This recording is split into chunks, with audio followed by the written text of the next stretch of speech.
Bom dia, boa tarde, boa noite. Começando mais um episódio do Impacto na Encruzilhada, episódio número 75.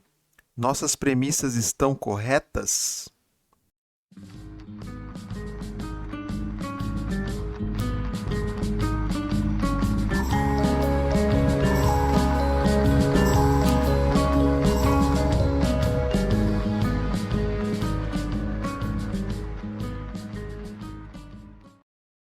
Bom, eu trago aqui nesse episódio 7 premissas que muitos de nós consideramos como corretas, como dadas, né? É isso aí que a gente segue no setor, na fantástica fábrica do impacto.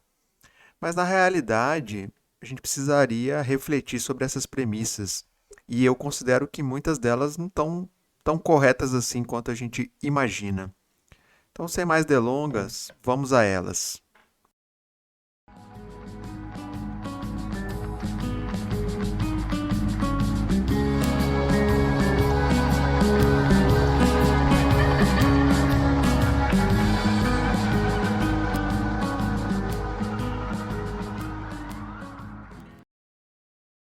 A primeira é o foco em soluções individuais. Afinal, a gente apoia sempre, né, e busca sempre os melhores projetos, os melhores negócios, as melhores ONGs e por aí vai, não é mesmo? Afinal, é por aí o caminho? O caminho é em soluções e saídas mais individualizadas? E a grande maioria dos projetos, negócios, organizações, iniciativas que nunca vão chegar a ser as melhores ou nunca vão estar dentre as melhores. Não é justamente aí que a gente deveria olhar? Não é justamente aí que a gente deveria redirecionar nossas premissas no meio do bolo e não no final, apenas no final do funil, né, como se usa, apenas as melhores iniciativas? Pois é, essa é a primeira premissa. Foco em soluções individuais. Não me parece que a gente deveria seguir por esse caminho. Apenas por esse caminho, para deixar claro.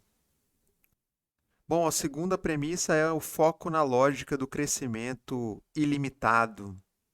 Afinal, a gente busca negócios e projetos escaláveis que sempre vão crescer, né? Parece que não tem fim. Em termos de faturamento, pessoas impactadas, a gente sempre procura aquela curva crescente de gráfico, né?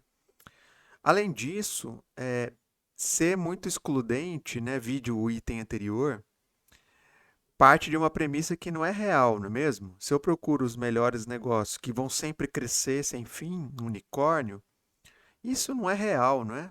Afinal, a própria lógica do crescimento indefinido, não só em faturamento, o crescimento e impacto, vou sempre impactar mais e mais pessoas. Afinal, não está furada essa lógica? Ela é factível. Além disso, como é que ficam os impactos ambientais negativos decorrentes dessa lógica de crescimento ilimitado, né? Isso já é bem conhecido no campo dos negócios tradicionais, não é mesmo? Pois é, e a gente transpõe essa mesma premissa para nosso campo aqui do impacto.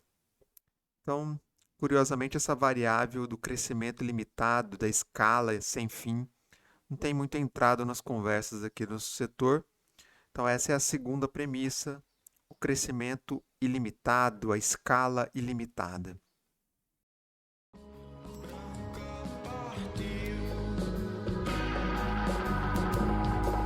De um ouvido discreto, amor,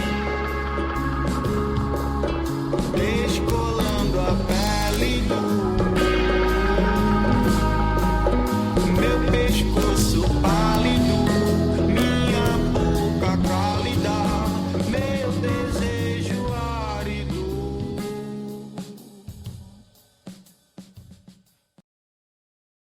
Bom, a terceira premissa aqui é expandir o tema para além das nossas bolhas. Afinal, a gente quer que o impacto vire pop, né? Quer que ele vire algo que vai além das bolhas. Mas a gente segue falando apenas entre nós mesmos, entre convertidos, entre bolhas afins. A gente segue utilizando termos difíceis, a gente segue discutindo pocas e parafusos do impacto, segue utilizando termos gringos e segue não ampliando, não diversificando canais e abordagens de comunicação. Sendo assim, fica difícil sair da própria bolha. Então, a lógica, que a premissa é de expandir, de tornar o tema pop, mas de fato estamos longe disso e de fato eu questiono se isso um dia será alcançado. Aliás, refleti sobre isso no do meu último livro, Inovação Social em Tempos de Soluções de Mercado. Eu destrincho um pouco mais esse tema. Tá lá. Bom, quarta premissa é a lógica de fomento por projeto. Afinal, basicamente todas as organizações do setor, do terceiro setor em geral, mas também muitas do campo de impacto operam em lógicas de projeto. Então, se formatam projetos para buscar financiamento, editais, tem 1000 formulários, enfim, toda essa lógica, essa narrativa e essa gramática de projetos, a gente segue operando muito dessa forma. E aí, dentro dessa lógica de projeto, estão se tentando abrir espaço para alocar recursos mais livres, para fortalecimento institucional, que é super bem-vindo, mas inserindo nessa camisa de força de lógica de projeto. Afinal, eu estou questionando aqui a lógica de fomento por projeto. Afinal, ela é a mais aderente? Ela é a mais adequada ao nosso campo socioambiental e ao campo do impacto socioambiental?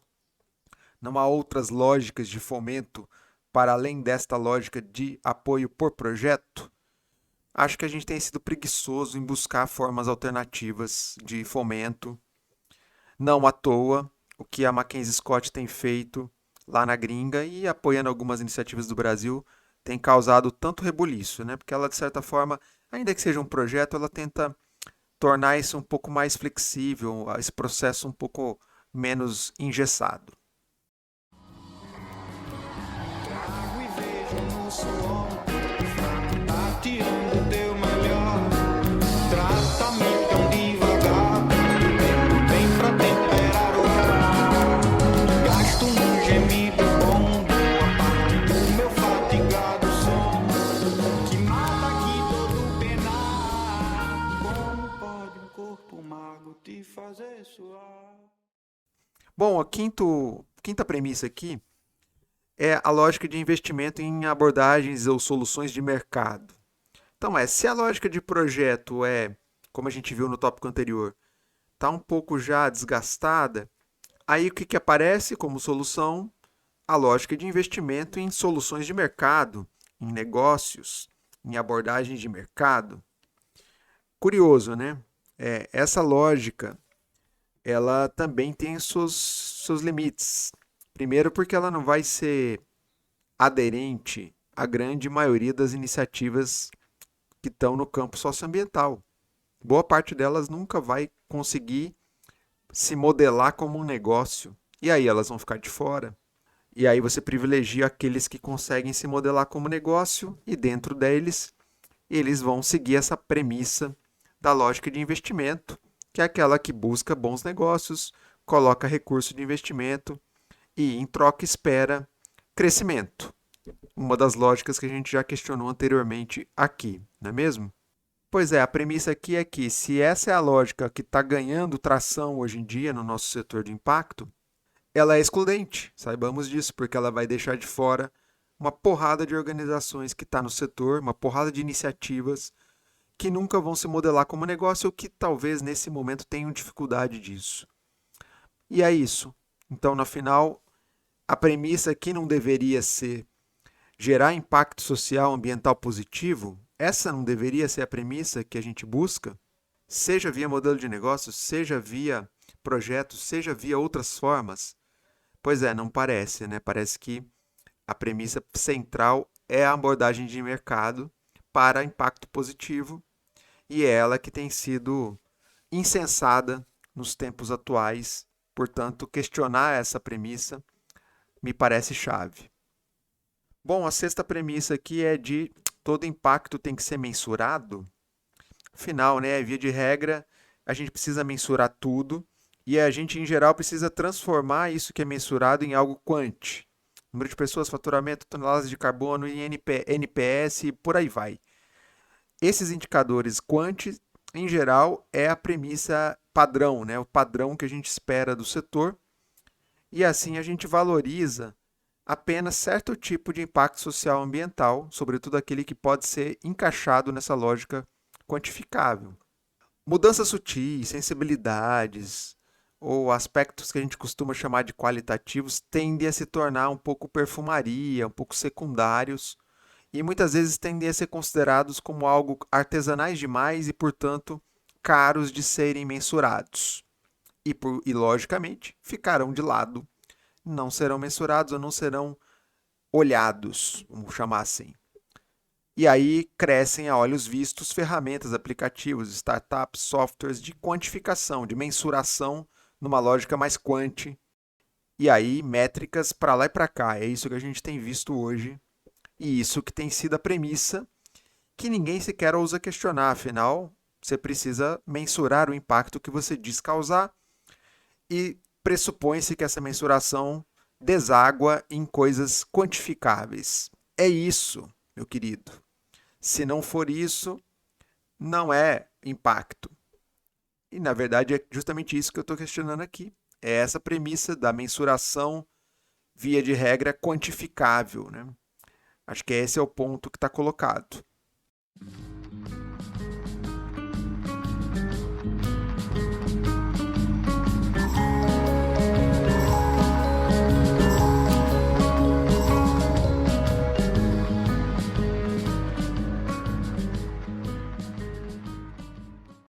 Bom, por fim, o último ponto, sétimo, é padronização.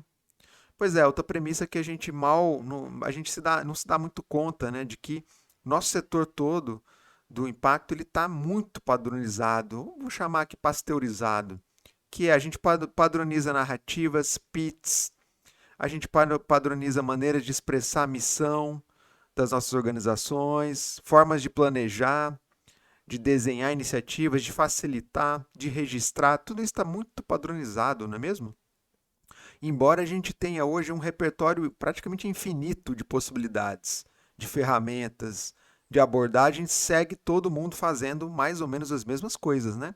Todo mundo tem que ter teoria de mudança, como se a teoria de mudança fosse a única maneira de você, né, desenhar e explicar o que que essa organização faz, por que que ela existe e tal. Tem outras, mas a teoria de mudança virou o carro-chefe. Os pitches basicamente são os mesmos, problema-solução, numa lógica assim muito igual. Tem pouca diversidade e quem tenta fazer às vezes é cortado, né? Então também tem uma lógica de não, o caminho é esse, tem que ser dessa forma. E Canvas e por aí vai, tem muitas ferramentas padronizadas, todo mundo faz muito igual e há baixíssima diversidade, não é mesmo?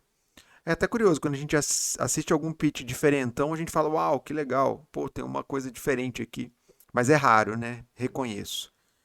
Pô, decorre daí a padronização de que tipos de negócios que são considerados como referência no setor, não é mesmo? Então, as iniciativas mais diferentonas, elas tendem a ficar meio num limbo, assim, né? Negócios comunitários, negócios indígenas, alguns tipos de cooperativas, coletivos sem CNPJ, ONGs com braço ou modelo de negócio e por aí vai, só para citar alguns.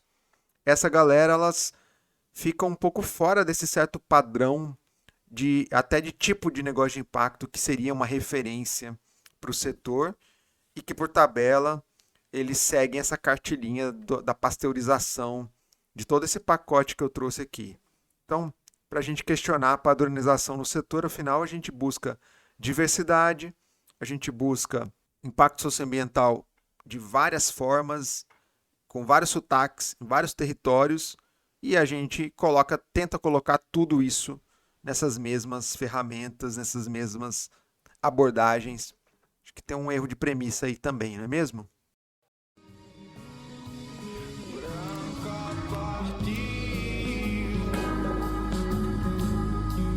De um ouvido discreto, amor, descolando a pele do meu pescoço pálido, minha boca cálida, meu desejo ávido. Pois é, então eu fecho por aqui, trouxe aqui 7 premissas que são hoje basicamente totalmente difundidas no nosso setor, na nossa fantástica fábrica do impacto, e que poucos são questionadas, não é mesmo? Então, por isso que eu procurei reuni-las aqui e fazer essa reflexão de que, afinal, as nossas premissas estão corretas? As premissas que balizam a nossa atuação estão corretas? Não estou querendo que todas elas a gente rasgue e jogue no lixo. Eu estou querendo apenas considerar que elas podem e devem ser questionadas e que abram espaço para outras lógicas de pensamento a partir delas. Para mim, essa é a mensagem que eu quero deixar aqui. E é isso. Lembrando, nessa quinta temporada, que começou com o episódio número 70 do Impacto na Encruzilhada, eu vou sempre procurar alternar um episódio com um convidado ou uma convidada e outro episódio como esse que está se encerrando solo, onde eu continuo fazendo essas reflexões sobre temas importantes aqui do setor. Então é isso. Espero que vocês tenham gostado. Se cuidem. Um abraço e até a próxima.